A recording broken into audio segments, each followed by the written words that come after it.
Assalamualaikum warahmatullahi wabarakatuh. Innal hamdalillah nahmaduhu wa nasta'inuhu wa nastaghfiruh wa na'udzu billahi min syururi anfusina wa sayyiati a'malina. May yahdihillahu fala mudhillalah wa may yudlil fala hadiyalah. Asyhadu an la ilaha illallah wahdahu la syarikalah wa asyhadu anna Muhammadan abduhu wa rasuluh la nabiyya ba'dah, amma ba'd. Para pemerhati roja, kaum muslimin dan muslimat rahimani wa rahimakumullah. Alhamdulillah, segala puji hanyalah milik Allah Rabb semesta alam. Salawat beriring salam kita limpahkan untuk Nabi kita Muhammad sallallahu alaihi wasallam, keluarga beliau, sahabat beliau dan umat beliau sampai hari kemudian. Para pemerhati roja, kaum muslimin dan muslimat rahimani wa rahimakumullah. Pada kesempatan siang ini bertepatan 9 Ramadan, kita masih diberi nikmat oleh Allah Subhanahu wa taala, yaitu kesempatan dan juga nikmat kesehatan. Pada siang ini kita kembali bertemu dalam program kajian Islam ilmiah, dan kita akan melanjutkan pembahasan dari buku Talbis Iblis.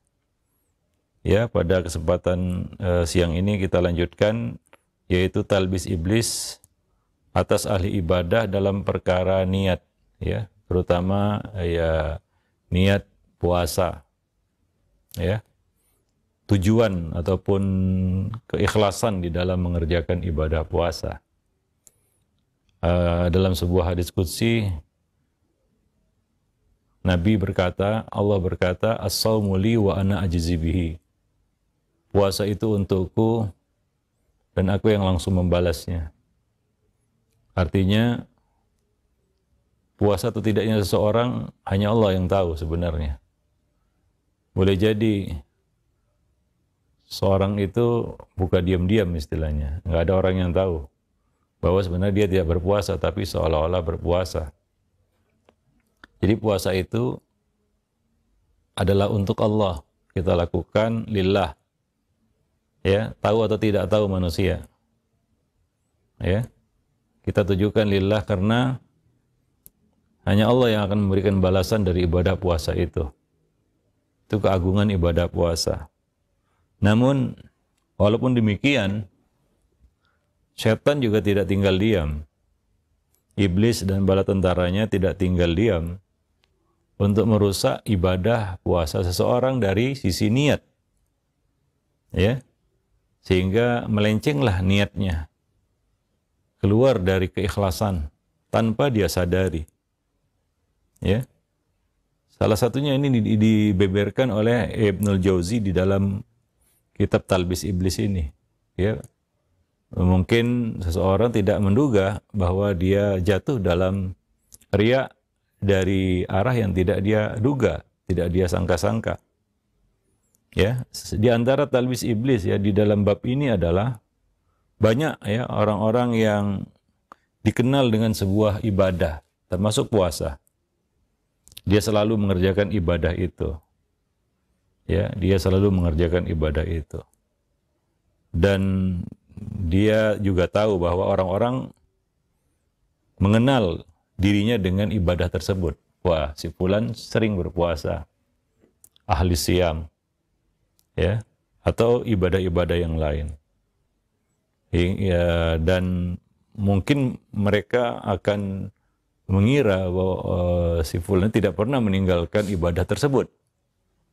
Begitulah, ya, karena dikenalnya dengan ibadah itu. Nah, satu ketika ya dia tidak berpuasa, namun dia menyembunyikannya dari orang lain. Ya, dia tidak berpuasa, dia tidak melakukan amal yang rutin dia kerjakan itu, ya. Lalu dia menyembunyikannya dari orang lain. Dia takut reputasinya jatuh, ketahuan ya bahwa dia tidak berpuasa di hari yang biasa dia berpuasa. Ini tentunya di dalam amal-amal yang sunnah ya, bukan yang wajib. Ya, misalnya dia dikenal suka atau sering rutin berpuasa Senin Kemis. Nah, ini hari Senin ternyata dia tidak puasa. Tapi dia menunjukkan seolah-olah dia sedang puasa. Dia menyembunyikan dari orang lain. Ya, amal tidak puasanya itu. Dan dia nampakkan seolah-olah dia puasa. Dia takut reputasinya jatuh di mata orang, di mata manusia. Jadi dia menyembunyikan sesuatu dan menampilkan yang lain, gitu, menipu. Dan ini termasuk riya yang samar. Ya. Sebab apabila dia ikhlas, ya, apabila niatnya ikhlas, dia mau menutupi kegemaran berpuasanya. Ya, dan dia bisa menutupi kegemarannya berpuasa itu. Ya, pasti dia akan berbuka di hadapan orang yang mengetahui bahwa dia adalah orang yang rajin berpuasa. Ya, kemudian dia bisa kembali berpuasa tanpa diketahui oleh orang lain. Tapi ini tidak, dia memunyikan, ya, dia tidak berpuasa dan menampakkan seolah-olah dia berpuasa. Ya, nah demikian.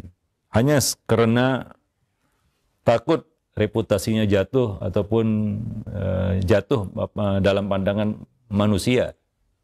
Ya, maka ini membongkar niatnya sebenarnya. Bahwa selama ini dia mengerjakan itu untuk reputasi. Ya, ini membongkar niat puasanya sebenarnya sebelumnya. Bahwa sebelumnya itu dia berpuasa untuk reputasi. Nah, ketika dia tidak berpuasa, dia tutupi itu seolah-olah dia berpuasa. Ya, nah demikian. Nah, ini membongkar niat seseorang itu. Nah, ini sangat sebagaimana dikatakan oleh Ibnul Jauzi, ini adalah riya yang sangat samar. Dan ini berlaku dalam amal-amal yang lain juga. Ya, amal-amal yang lain bukan hanya puasa. Orang yang mungkin dikenal dengan sholat duha misalnya, atau sholat syuruk misalnya, atau amal-amal tertentu lah misalnya yang sunnah-sunnah, ya. Kemudian dia tinggalkan itu. Ataupun dia tidak lakukan itu. Kemudian dia tunjukkan seolah-olah dia sedang melakukannya. Ya, atau sudah melakukannya. Ya, semata-mata agar sebutannya, ya, reputasinya tidak jatuh di mata orang. Karena selama ini dia dikenal sebagai ahli ibadah, ya ibadah tertentu mungkin, ya. Nah, agar reputasinya tidak jatuh, maka dia berpura-pura seolah-olah melakukan itu. Ya, berpura-pura ya baru selesai sholat padahal dia nggak sholat. Berpura-pura ya dia baru membaca Quran padahal dia tidak baca Quran. Pura-pura menutup mushaf, ya, buka Quran tutup lagi, ya, hanya untuk menjaga reputasi bahwa selama ini dia dikenal sebagai ahli Quran, ya, ahli sholat, ahli zikir, ya, dan lain-lain, ya. Nah demikian. Jadi ini termasuk riya yang samar, yang mengungkap sebenarnya, membongkar apa yang terselip, tersembunyi di dalam hatinya selama ini dari amal-amal yang dikerjakannya. Sehingga dia dikenal orang dengan ibadah itu. Ya. Nah, demikian. Nah, di antara ahli ibadah, ada yang mengabarkan kepada orang lain tentang puasa yang dilakukannya. Misalnya dia mengatakan, sudah 20 tahun ini aku tidak pernah tinggal berpuasa. Aku sudah mengerjakan ibadah puasa ini, Senin Kemis ini, ataupun puasa-puasa yang lainnya, selama 20 tahun, sudah 20 tahun aku melakukannya. Jadi iblis berhasil menipunya dengan membisikkan satu syubhat, ya, bahwa engkau perlu memberitahukan hal itu kepada orang lain agar mereka mengikutimu. Ya. Padahal ya tidak ada hajat juga dia memberitahukan itu kepada orang lain. Nah, ini menjadi sangat berbahaya di zaman medsos sekarang ini, ya. Hanya karena agar statusnya tidak basi, maka dia selalu update status, walaupun harus pamer amal. Ya, kadang-kadang ini masalah, ya, manusia hari ini, ya, takut ketinggalan zaman, takut dibilang kuno, takut dibilang gaptek, ya, takut dibilang tidak mengikuti tren, ya sehingga dia ikut-ikutan ya, misalnya bermain medsos atau yang lainnya lah ya, yang menjadi kita katakan sarana ataupun jalan alat untuk pamer. Ya, ya selalu update status, biasanya seperti itu. Mungkin awalnya masalah-masalah dunia, ya dia tergiring ya ke arah itu. Ya selalu update statusnya. Ya sekarang begini kegiatan-kegiatan. Ya awalnya kegiatan dunia mungkin. Lama-lama ya itu perangkap setan masuk kepada dirinya. Ya tidak ada lagi misalnya aktivitas dunia yang perlu dia update, yang perlu dia kabarkan, yang perlu dia infokan kepada manusia. Maka amal-amal akhiratnya lah yang dia sorong, dia majukan, dia pamerkan, dia tunjukkan di laman medsosnya, ya di dunia maya. Maka dia pun update status tentang ibadah-ibadahnya. Saya begini, saya begitu. Saya sudah selesai baru saja, alhamdulillah baru selesai taklim. Alhamdulillah baru pulang umroh. Alhamdulillah ya baru khatam Quran. Alhamdulillah baru pulang dari masjid. Ya alhamdulillah sih bagus. Cuma infonya itu yang nggak perlu sebenarnya. Ya.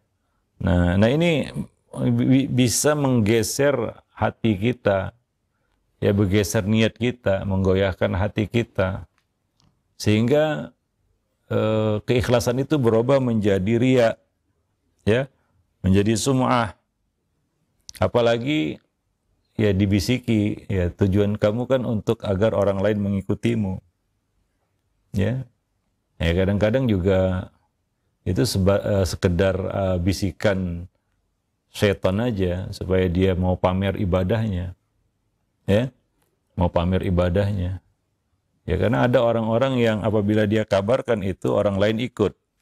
Ada orang yang dia kabari apa-apapun orang nggak ikut begitu ya, dan nggak ada efeknya juga. Ya orang juga siapa dia begitu ya, tapi dia suka pamer gitu ya. Dia bukan orang yang mungkin kalau dia orang menunjukkan itu orang akan mengikutinya, enggak juga. Ya tapi sekedar untuk pamer saja. Ya. Dan kalaulah kita memberitahukan sesuatu ya kepada orang lain agar orang-orang mengikuti kita dalam kebaikan, itu kan tidak dalam setiap momen. Ya, itu tidak dalam setiap waktu. Ya, dan tidak semua ibadah juga. Para pemerhati roja kaum muslimin dan muslimat yang dimuliakan Allah. Tapi begitulah ya. Ya, namanya juga tipu daya iblis. Ia berusaha untuk masuk dari sisi manapun yang terlihat lemah pada seorang hamba. Dan Allah lebih mengetahui niat seseorang, ya. Allah tahu apa yang terselip dalam hati manusia. Sufyan Ats-Tsauri mengatakan, sungguh ada seseorang atau seorang hamba yang biasa mengerjakan amalan secara rahasia, sir. Lalu setan terus menggodanya hingga dia nggak tahan, jebol pertahanannya. Dia menceritakan amal tersebut, ya, sehingga amal-amalnya pun itu berpindah, ya, amal-amal itu pun berpindah dari catatan amal rahasia kepada catatan amal terang-terangan. Ya berbeda kastanya ya, tingkatannya. Amal yang dilakukan rahasia dengan amal yang dilakukan secara terang-terangan. Ya sedekah misalnya, ya semua orang bersedekah. Tapi sedekah yang disembunyikan itu beda nilainya, beda tingkatannya, dan beda juga balasannya dengan orang yang melakukan sedekah itu terang-terangan. Ya, nah, jadi ada nilai khusus bagi orang yang merahasiakan amalnya. Nah, hamba ini ya dia sudah melakukan itu secara rahasia, sembunyi-sembunyi, nggak ada yang tahu. Tapi ya setan terus menggedor hatinya. Sampai akhirnya dia pun cerita lah. Manusia kan suka cerita ya, baik itu di medsos atau ya ketika kumpul-kumpul. Maka dia cerita begini begitu. Maka amalnya pun berpindah dari catatan amal yang rahasia, yang harusnya dapat balasan khusus, ya, menjadi amal yang terang-terangan gitu ya, amal yang terang-terangan. Nggak ada keistimewaan seperti istimewanya amal yang dilakukan secara rahasia. Kenapa? Karena amal yang dilakukan secara rahasia itu ya tentu kadar keikhlasannya lebih tinggi. Tentunya lebih besar daripada amal yang dilakukan terang-terangan. Nah, beliau mengatakan, di antara mereka ada yang terbiasa berpuasa pada hari Senin Kamis atau puasa Senin Kamis. Nah, ketika diundang menghadiri jamuan makan misalnya ya, dia mengatakan, bukankah sekarang ini hari Kamis? Ya. Nah, sebenarnya kalau dia menjawab aku sedang berpuasa, itu saja sudah bisa jadi batu ujian bagi keikhlasannya, bagi keikhlasan puasanya. Apalagi kalau dia menjawab, sekarang ini kan hari Kamis. Artinya dia menjelaskan bahwa dia sedang puasa dan jenis puasa yang dilakukannya adalah Senin Kamis. Nah, itu berbeda. Kalau dia katakan, dia jawab misalnya saya sedang berpuasa. Mungkin orang mengatakan, wah ini sedang ganti puasanya mungkin. Ya, ganti puasanya. Atau puasa, disebut juga puasa qadha, atau puasa nazar, atau puasa kafarah, atau puasa-puasa lainnya. Ya, kalau dia jawab, aku sedang berpuasa. Mungkin ya menggeser niat ikhlasnya, ya, tapi tidak seperti kalau dia katakan, nah ini kan sekarang hari Kamis. Maksudnya dia sedang berpuasa Senin Kamis. Bahwa dia rajin berpuasa Senin Kamis. Ya, tanpa ya disadarinya dia jatuh dalam tipu daya iblis. Ya, artinya aku biasa berpuasa setiap hari Kamis. Ini kan hari Kamis. Nah, demikian. Ya, begitulah ya, sangat tipis memang ya. Ya, kita katakan tirai yang memisahkan antara ikhlas dan riya ini. Karena ya keduanya itu merupakan amal hati. Ya, ikhlas itu adalah amal hati yang terbaik. Riya itu adalah kejahatan hati yang terburuk begitu. Dan yang tirai yang memisahkan antara keduanya itu sangat tipis. Ya, hingga orang itu bisa saja nyebrang ya ke sisi yang lain begitu ya, dari sisi ikhlas ke sisi riya gitu tanpa dia sadari. Ya, wallahu a'lam bishawab. Oleh karena itu Sufyan Ats-Tsauri mengatakan ma'alattu syai'an asyaddu alayya min niyati. Tidak ada satu perkara yang paling sulit aku perbaiki, ya, aku reparasi selain daripada niatku sendiri. Karena apabila dia menyimpang, dia nggak akan sampai tujuan. Ya, dia akan sampai kepada Allah. Ya, seperti itulah kalau ya, hati itu menyimpang kepada riya ya, dia nggak akan sampai kepada Allah karena Allah tidak akan menerima ibadah yang dilakukan karena riya. Ya, nah demikian. Ada pula orang yang suka merendahkan orang lain ya yang nggak berpuasa ya, sementara dia rajin berpuasa karena dia sering berpuasa sedangkan orang-orang tidak. Ya, maka dia pun suka merendahkan ya, mengunderestimate dan merasa bangga ya, merasa lebih karena dia melakukan orang lain tidak. Nah, ini juga penyakit juga ya. Penyakit manusia juga ini. Ya, penyakit hati juga ya. Nah, demikian. Salah seorang dari mereka ya selalu berpuasa tetapi tidak peduli ya dengan larangan-larangan selama berpuasa, misalnya berbuka dengan makanan yang haram, tidak menjauhi ghibah ketika berpuasa, tidak menghindari pandangan yang diharamkan, tidak menjauhi kata-kata yang tidak berguna.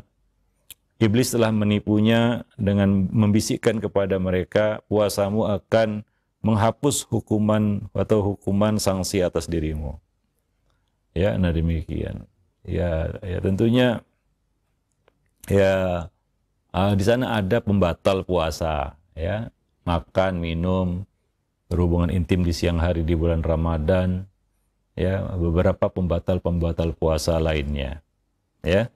Nah, tapi ingat bahwa di sana ada perkara yang tidak membatalkan puasa memang, tapi bisa mengurangi pahalanya. Ya, seperti misalnya man lam yada' qaula zur wal amala bihi, barang siapa tidak meninggalkan perkataan yang sia-sia dan terus-menerus melakukannya, falaisa lillahi hajah fi ayyada ta'amahu wa syarabah, maka Allah tidak peduli dia menahan makan dan minumnya, artinya tidak peduli dengan ibadah puasanya, artinya tidak memberikan balasan dari puasanya, ya. Nah, demikian. Laisa as-siyamu minal ju'i wal atas, ya, walakin, ya, bukanlah puasa itu hanyalah meninggalkan hanya karena apa namanya? Karena menahan lapar dan dahaga. Ya, tapi puasa itu juga menahan apa? Diri dari perbuatan keji dan perbuatan yang sia-sia. Nah, demikian. Wallahu a'lam bishawab, ya. Nah, demikian. Jadi itu perkara-perkara yang dapat mengurangi pahala ibadah puasa. Nah, kebanyakan orang fokus ini kan tidak membatalkan puasa, yang penting tidak batal. Ya, kalau semboyan mutu prinsip ibadah puasa kita yang penting tidak batal, ya apa bedanya dengan ya anak-anak juga ya, yang penting tidak batal walaupun mereka ya kita katakan ya tidur seharian dan lain sebagainya ya. Ya tentunya ya itu puasa awam ya, disebut puasa awam. Ya, nah hanya puasa maka apa namanya mulutnya saja atau perutnya saja, tapi yang lainnya tidak berpuasa. Ya, mata tidak puasa, telinga tidak puasa, lisan tidak puasa, tangan kaki tidak puasa. Artinya tidak mencegahnya dari perbuatan keji dan perbuatan yang mungkar. Wallahu a'lam bishawab. Nah, demikian ya beberapa kita katakan talbis iblis di dalam bab puasa dan niat puasa. Demikian juga talbis iblis atas ahli ibadah dalam perkara haji. Ya, Ibnu Jauzi mengatakan seseorang menggugurkan kewajiban haji dengan melaksanakannya sekali. Kemudian dia kembali berhaji tanpa keridhaan orang tuanya. Ini merupakan perbuatan yang tidak benar. Ya. Ya, haji wajibnya sekali ya. Ya, itu sudah wajib, sudah gugur kewajibannya. Yang kedua, ketiga itu sunnah tatawuan ya. Tidak dihitung wajib atasnya. Nah, seorang itu kadang-kadang dia berambisi untuk terus-menerus berhaji walaupun dia harus mengabaikan kewajiban-kewajiban lain. Ya, misalnya kewajiban mengurus orang tua misalnya. Tapi dia abaikan itu karena dia pengen haji lagi begitu ya. Hanya karena ya apa kata orang nanti nggak haji begitu ya. Apa kata orang nih 10 bulan Ramadan nggak ada di Masjidil Haram. Nah, sementara mungkin dia punya kewajiban-kewajiban lain. Dia lakukan itu semata-mata ya karena karena ingin tidak jatuh martabatnya di depan orang begitu. Atau dia tidak mau ketinggalan kereta istilahnya. Ya apa kata orang, ya saya nggak ada di Masjidil Haram bulan Ramadan gitu dan lain-lain. Ya dan seperti itu ya. Padahal ya mungkin itu ada kewajiban lain yang lebih besar baginya. Ya, yang lebih besar yang harus dia lakukan. Tapi dia ngotot mengejar yang sunnah, yang mustahab. Ya, dengan mengabaikan yang wajib demi menjaga reputasi. Ya, menjaga nama istilahnya. Apa kata orang? Nggak enak lah gitu. Ya, amal-amal seperti ini yang kadang-kadang menggeser niat kita.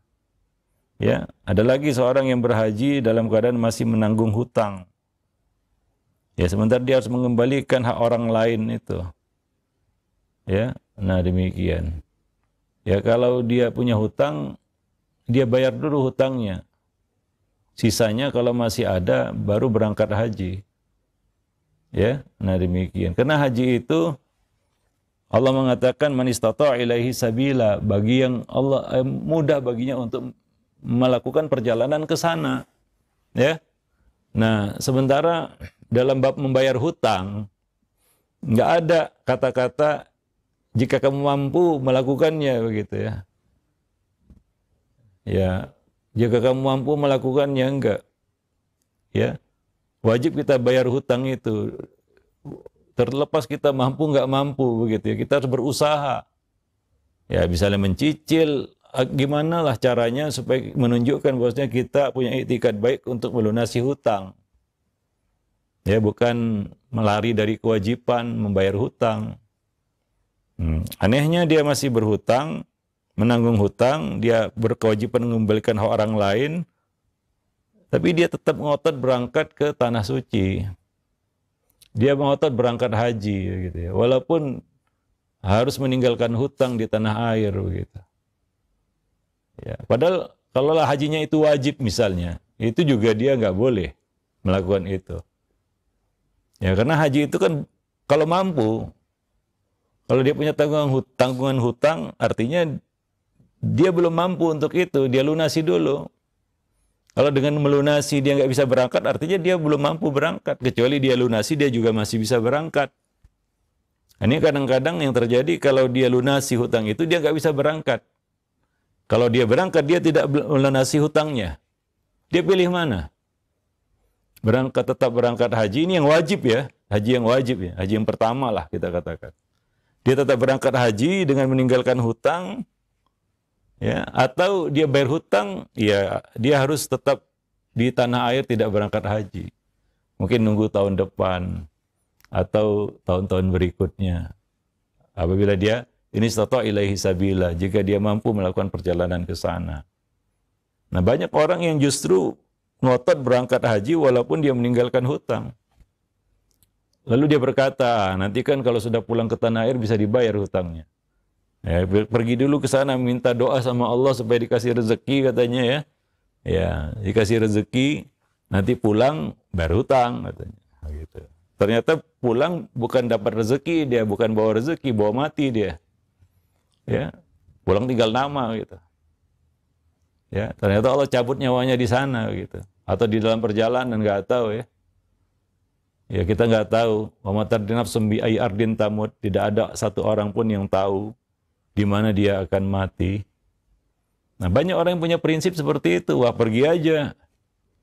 Apalagi ada yang ngompor, ya pergi aja. Yang penting pergi kamu di sana. Nanti sana kamu doa. Habis itu pulang kamu bisa bayar hutang itu.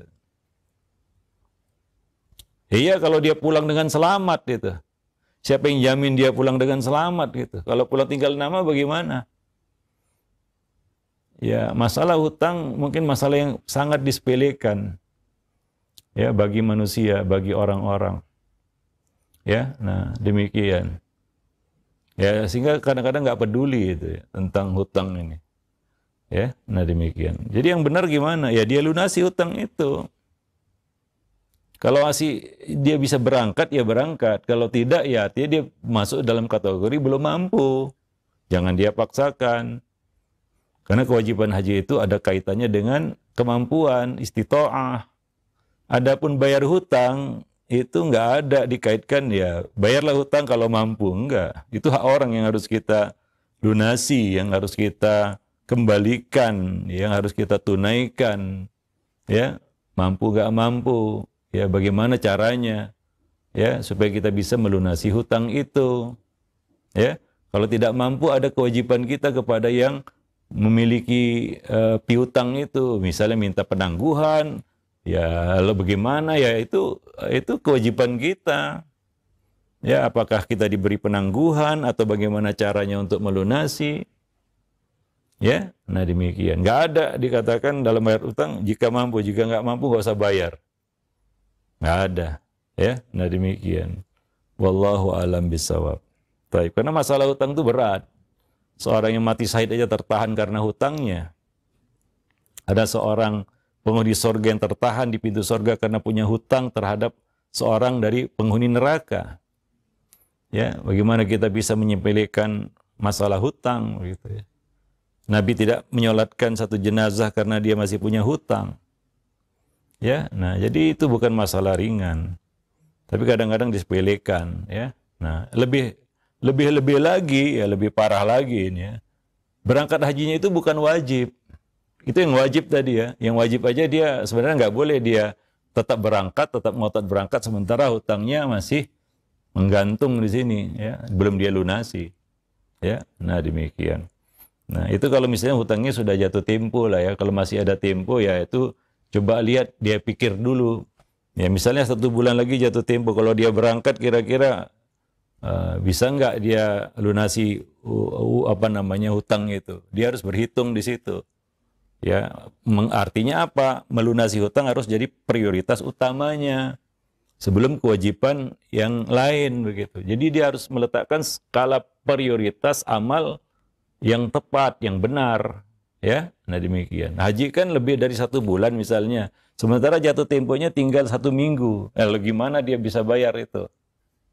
Ya, apa jadi orang yang terus berhutang sampai mati gitu. Gali lubang tutup lubang, sebagian ada yang melakukan praktek seperti itu. Gampang itu, pinjam dulu sama orang lain, dia pindahkan ke sini. Ya begitulah hidupnya, berhutang terus sampai mati gitu. Ada juga orang seperti itu prinsip hidupnya, suka berhutang, gemar berhutang, doyan berhutang, kayaknya lezat gitu berhutang ya. Nah demikian ya, jadi kerjanya juga kebiasaan berhutang, gali lubang tutup lubang gitu. Nah seperti itu. Wallahu alam bisawab ya. Nah, jadi itu yang sunnah ya. Yang afwan yang wajib. Bagaimana yang sunnah? Artinya haji itu bukan wajib baginya. Sementara dia banyak hutang di tanah air atau kepada orang-orang. Jadi dia lunasi dulu itu. Ya, tahan dulu seleranya untuk berangkat begitu ya. Keinginannya untuk berangkat. Ya, nah demikian. Wallahu alam bisawab. Ya kadang-kadang dia ingin berangkat itu juga dipertanyakan niatnya. Untuk apa dia berangkat? Ya. Apa betul-betul ikhlas? Coba tanyakan kepada hatinya. Ya, kenapa dia rela mengorbankan orang yang mungkin telah membantunya, yang memberi hutangan kepadanya? Dia korbankan itu demi ambisinya untuk berangkat haji yang tidak wajib baginya. Coba tanyakan niatnya. Kadang-kadang inilah dunia medsos, pamer-pameran kan begitu ya. Nah, apa kata orang, apa kata dunia, segan nggak enak lah kan begitu ya. Ya masa nggak berangkat? Ya karena dipandang orang yang mampu mungkin ya, memaksakan diri untuk berangkat begitu ya. Padahal nggak, sebenarnya utangnya banyak. Ya jangan kira orang kaya nggak banyak hutang, ternyata ini masih nunggak sana, nunggak sini, masih nyangkut sana, menyangkut sini kan begitu ya. Nah, harus itu dia prioritaskan itu. Kenapa? Ya, karena kita nggak tahu ya, hutang itu harus segeralah dilunasi. Karena kita nggak tahu ajal itu sampai kapan ya. Kecuali kita punya kita punya informasi dari langit tentang usia kita. Nanti aman, ya masih bisa pulang haji nih. Masih ada kesempatan pulang haji, masih ada lagi 50 tahun lagi masih hidup gitu ya. Ya kalau seperti itu mungkin silakan lah. Tapi kan kita nggak tahu. Jadi ya bayar utang itu harus diprioritaskan dari hak-hak manusia. Ya, ini ada kewajiban-kewajiban kita terhadap Allah, terhadap manusia. Nah demikian. Wallahu alam bisawab. Ya, nah jadi itu yang perlu kita perhatikan. Nah tapi kalau memaksakan diri berangkat, kadang-kadang yang harus ditanda kutipi adalah apa tujuannya sebenarnya? Apa tujuannya? Ya, apakah untuk show kan begitu ya? Untuk menaikkan reputasi ya, dengan amalan akhirat begitu ya, dengan amalan akhirat. Kita menaikkan reputasi kita dengan perkara dunia ya, mungkin masih bisa diterima lah. Ya, kita naik mobil bagus supaya reputasi kita di mata manusia, disegan orang dan percaya orang. Mungkin itu dikatakan buruk, tapi nggak seburuk orang yang menggunakan amalan akhirat untuk menaikkan reputasinya. Wallahu alam bisawab. Nah demikian para pemerhati roja, kaum muslimin dan muslimat yang dimuliakan Allah. Insya Allah pada pertemuan-pertemuan berikutnya kita akan lanjutkan lagi ya. Pembicaraan kita berkaitan dengan buku Talbis Iblis ini. Subhanakallah bihamdik. Asyhadu an la ilaha illa anta astaghfiruka wa atubu ilaik. Assalamualaikum warahmatullahi wabarakatuh. Waalaikumsalam warahmatullahi wabarakatuh. Nah, jazakallahu khairan, barakallahu fikum Ustaz atas penjelasan materi yang sangat bermanfaat di kesempatan ini berkaitan dengan talbis iblis terhadap ahli ibadah dalam perkara niat puasa. Nah, di kesempatan ini kita buka kesempatan bagi Anda yang ingin bertanya. Silakan melalui pesan singkat. Pertanyaan pertama dari hamba Allah. Assalamualaikum warahmatullahi wabarakatuh Ustaz. bagaimana dengan seorang yang melakukan perjalanan dalam kondisi berpuasa dan ia berniat untuk membatalkan puasanya, namun dalam perjalanan alhamdulillah lancar tanpa hambatan dan tidak lelah. Kemudian ia mengganti niatnya kembali dan menyempurnakan puasanya sampai maghrib. Bagaimana keabsahan puasanya ini Ustadz? Mohon nasihatnya, syukron. Ya, kalau itu puasa sunnah boleh ya, menggantinya di tengah jalan gitu ya.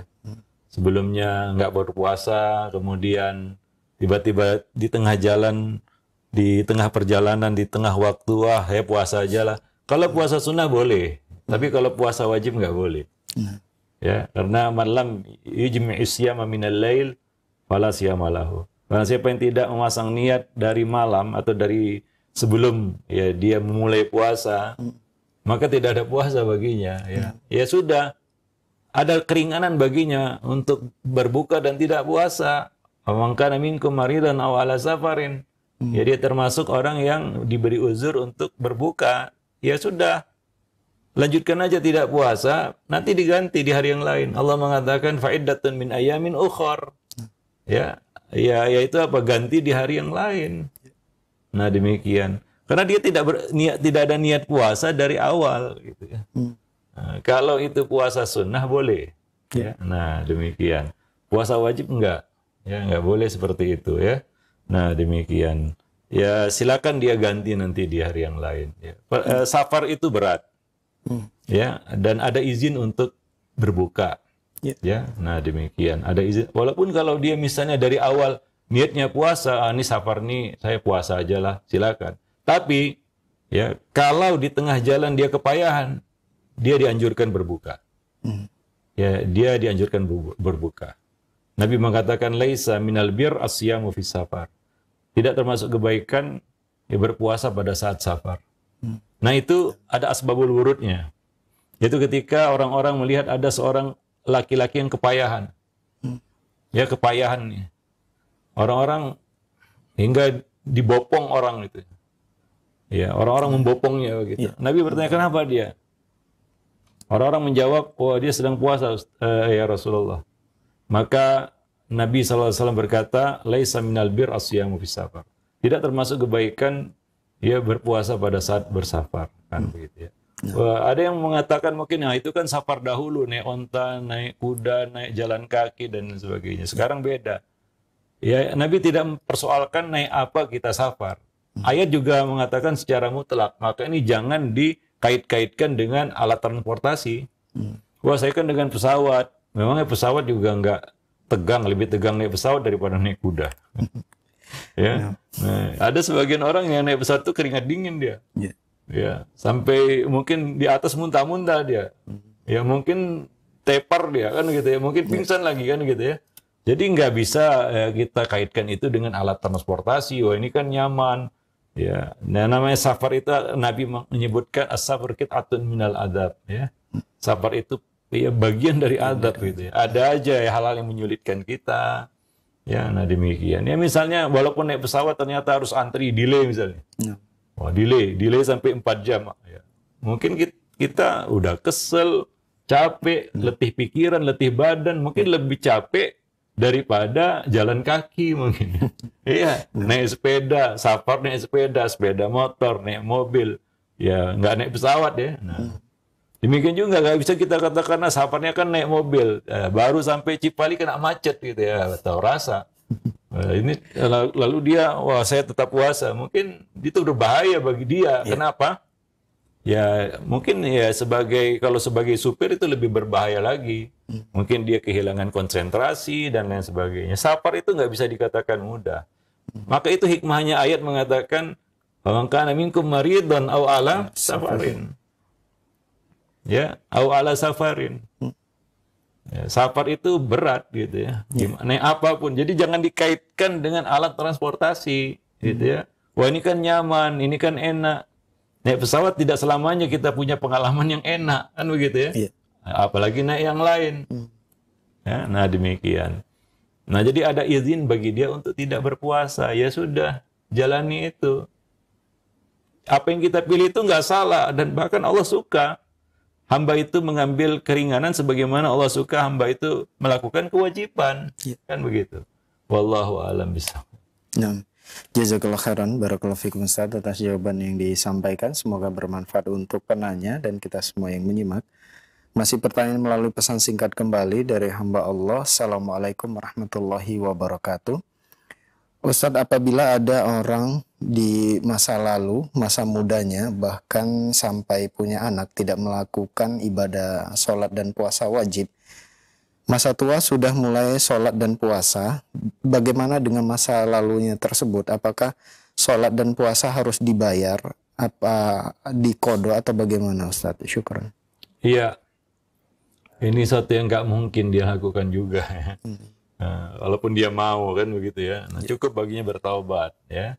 Mudah-mudahan Allah mengampuni dosa-dosanya yang telah lalu kan begitu ya. Banyak-banyak mengerjakan sholat dan puasa yang sunnah kan begitu ya. Sholat sunnah, puasa sunnah ya, untuk menutupi kekurangannya di masa lalu.